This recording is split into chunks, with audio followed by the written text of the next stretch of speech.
Lectura 2. Los sapos son pájaros que cantan. Beatriz Espejo. Para Antonio Espejo Aguirre, que supo amar y ser amado. Un poderoso señor tuvo un solo hijo, porque la diosa de la fertilidad lo distinguió únicamente en la calidad de su fruto. Los supremos sacerdotes dijeron que era casi perfecto y le profetizaron buena fortuna. Lo llamaron Cambó, o sea, cocodrilo celeste, para que al reinar tomara decisiones moviéndose con la cautela de 4 patas pegadas al suelo. Sin embargo, auguraron también un temperamento demasiado amoroso, en desacuerdo con ese nombre de conchas verdes que brillaban bajo el agua. Entre huesos de animales sacrificados y restos de hierbas quemadas, levantando humo hacia los aires, aquellos sabios controladores del futuro vieron una irremediable tendencia a la pasión. El príncipe flaquearía si alguna vez el amor le extendiera los brazos en señal de bienvenida. Pusieron cara de profundo enojo, arrugaron más las arrugas de su frente, intercambiaron opiniones y tras discutirlo aconsejaron tomar medidas protectoras. El rey oyó atento, estoico y enigmático, cualidades con las cuales gobernaba. Miró hacia lo alto y acariciando su collar de jades y turquesas, no se entretuvo en tomar decisiones. Construyó un palacio alejado de la ciudad y un laberinto lleno de trampas, esquinas y pasadizos ciegos para que Cambó supiera que la inteligencia rinde frutos apoyada por el empeño de vencer los obstáculos que enfrentamos diariamente. Allí fue educado bajo la tutela de un maestro. Juntos observaban el movimiento de los astros, la enorme rueda de las estaciones marcando solsticios de verano e invierno, cuando el sol se halla en uno de sus 2 trópicos, equinoccios de primavera, en que los días son iguales a las noches en todas partes, las épocas de florecimiento y cosecha. El maestro cumplía órdenes. Se encargaba de que el príncipe ignorara caricias y besos, y, como era bondadoso, lo alejaba también de la crueldad y las ofensas. Cambó creció desinteresado en apariencia de conquistas militares y humanas, dispuesto a contemplar las constelaciones, la luz parpadeante de las luciérnagas, a divertirse con el vestido verde de los loros orgullosos de su perfil curvo y sus párpados arrugados, a escuchar la música de los insectos, el suave tranco de los felinos, el zigzagueante desliz de los reptiles, el chillido de los grillos, hasta que fue un adolescente. Entonces sus ojos parecían quejarse de la suerte, no porque sintiera nostalgia de su niñez solitaria, sino porque añoraba el porvenir. Las matemáticas que su maestro se esforzaba en enseñarle le servían para contar las horas de su encierro, resbalándose hacia el momento de su liberación, en que de acuerdo con su rango participaría de las imposiciones y delicias cortesanas, portaría los trajes apropiados para integrarse como otros jóvenes a los juegos de pelota y aprendería las tácticas necesarias para ser gobernante. Aunque su horizonte se recortaba en matorrales y arbustos, su prisión le dejaba ver el castillo de Cuculcán, parado sobre sus pies de piedra entre los demás edificios, cambiando de color bajo la luna, como un macho en medio del escenario dispuesto a que admiraran su hermosura.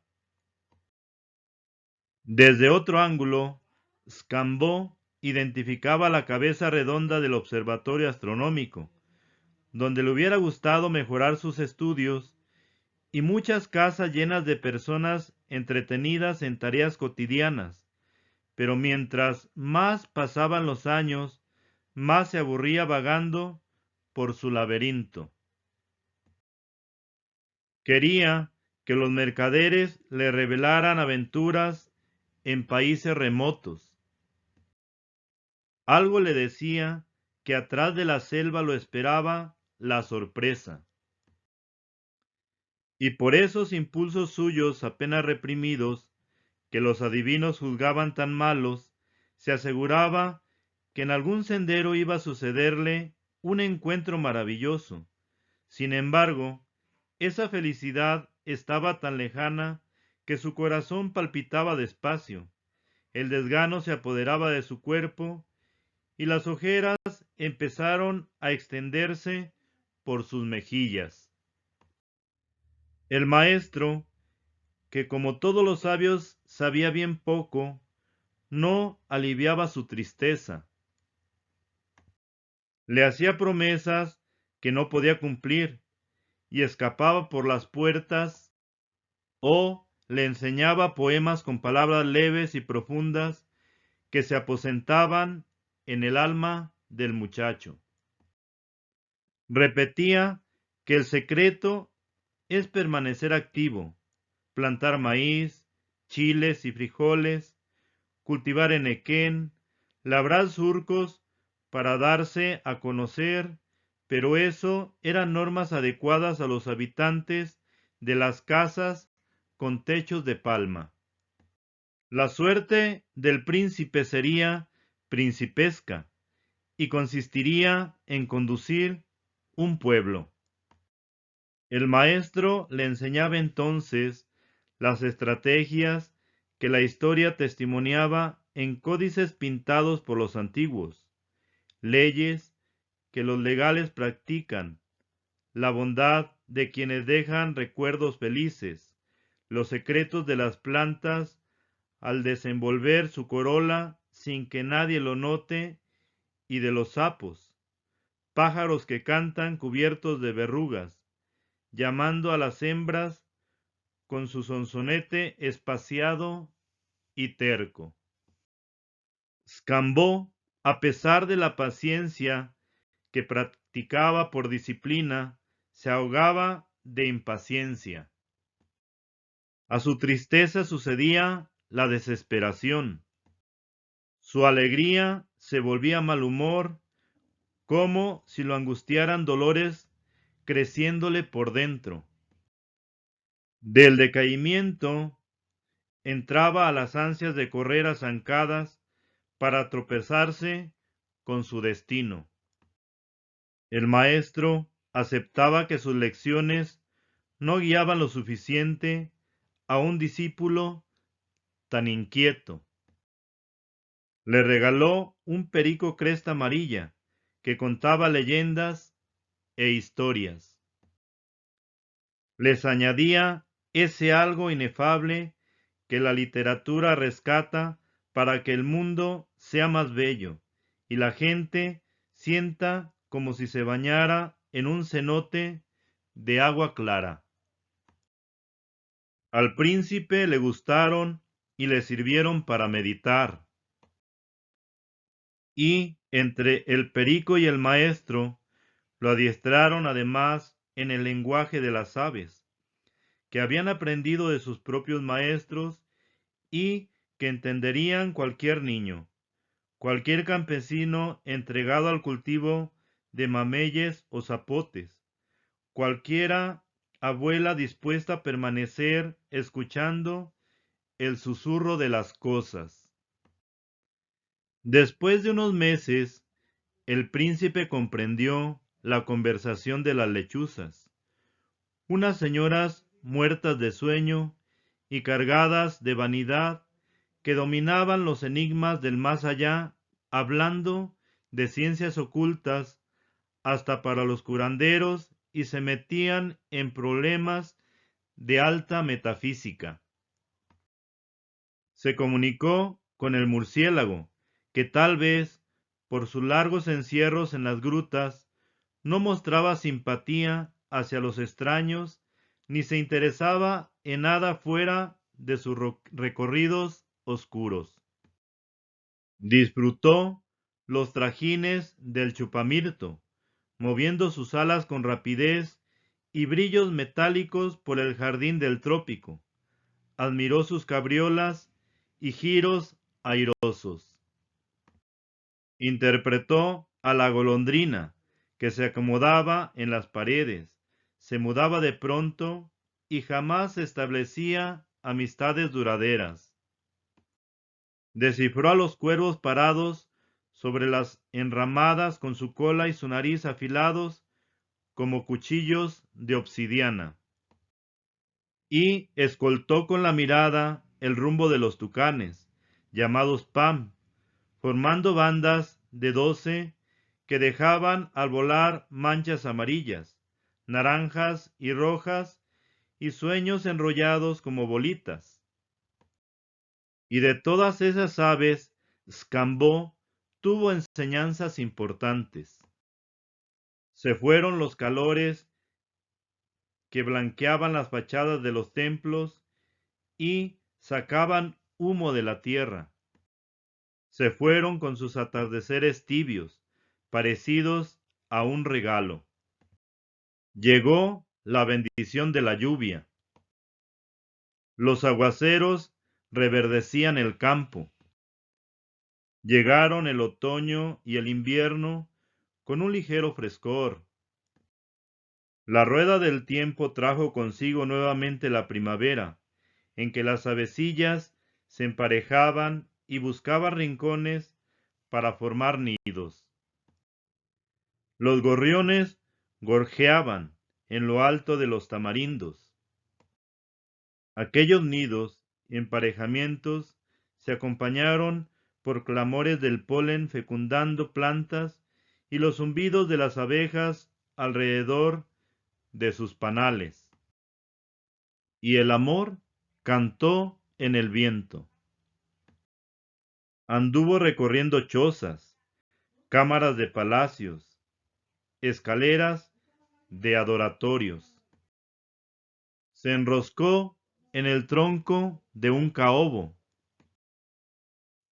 Ese cuché medía 20 metros, y al contacto del amor se tiñó de rosa, y lo mismo le sucedió a un mango que tocaba el firmamento con los brazos. Sus hojas le hacían señas relampagueantes al príncipe que participaba del contento. Las palomas se enamoraban. Reptaban las orquídeas por las ramas. Y el amor seguía bailando entre trinos que aumentaban durante los atardeceres cuando los pájaros formaban ruidosas parvadas arriba de las ceibas.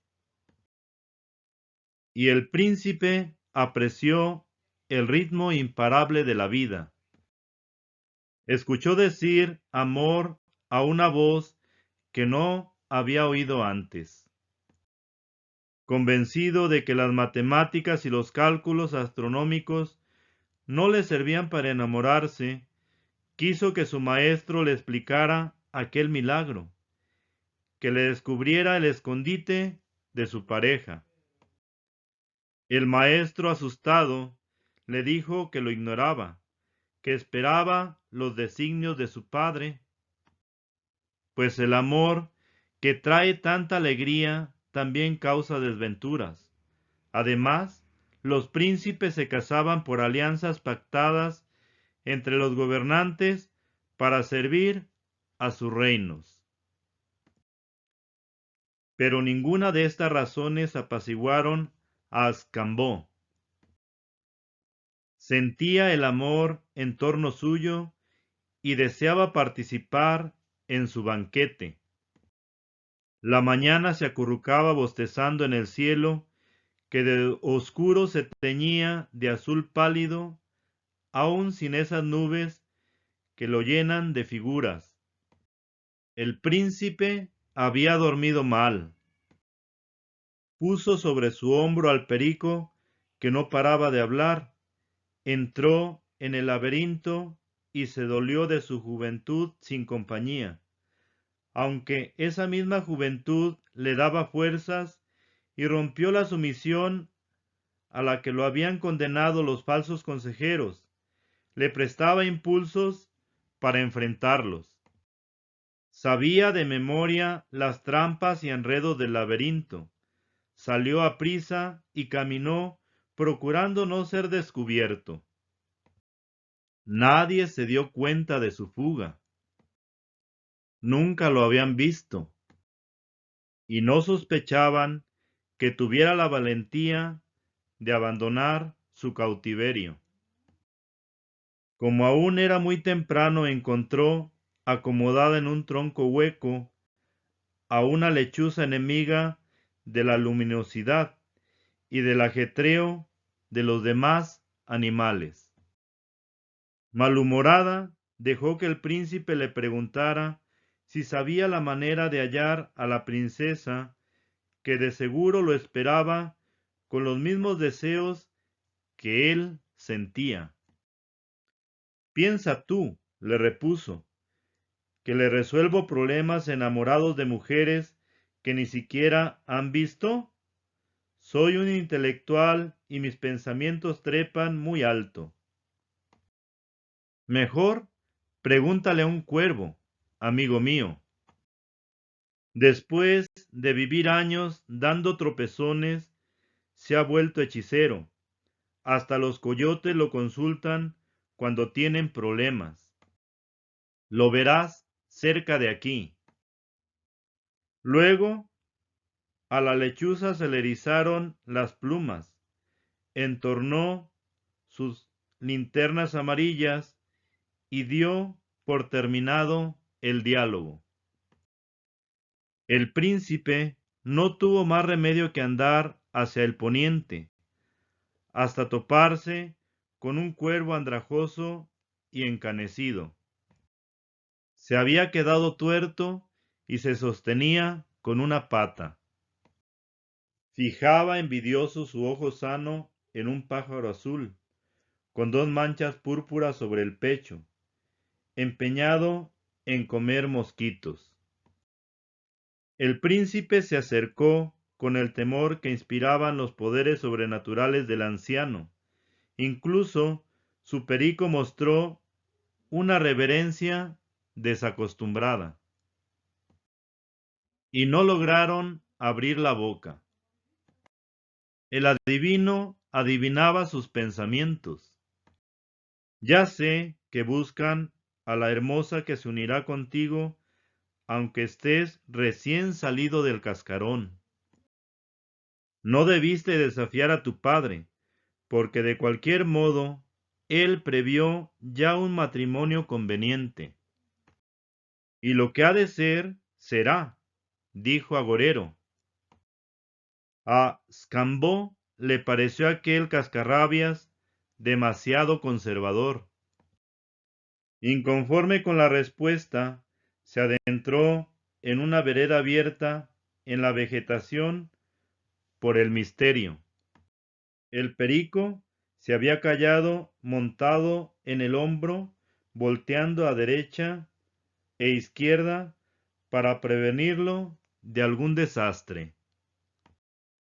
Muy cansados, acabaron sentándose bajo la copa de un árbol que sangra. Cansados, se durmieron pronto, pero despertaron como si estuvieran en medio de algún temblor. El príncipe sintió un golpe duro en la cabeza. El perico revoloteó enojadísimo, perdió algunas plumas y, olvidando la frialdad aristocrática que imitaba por haber estado en palacios, escupía maldiciones y le pedía al príncipe regresar. El amor le daba risa, porque jamás lo había sufrido, y juzgaba aquella peregrinación como los caprichos de un niño bobo. Pero al instante quedaron sorprendidos. Descubrieron que del árbol acababa de desprenderse un regalo.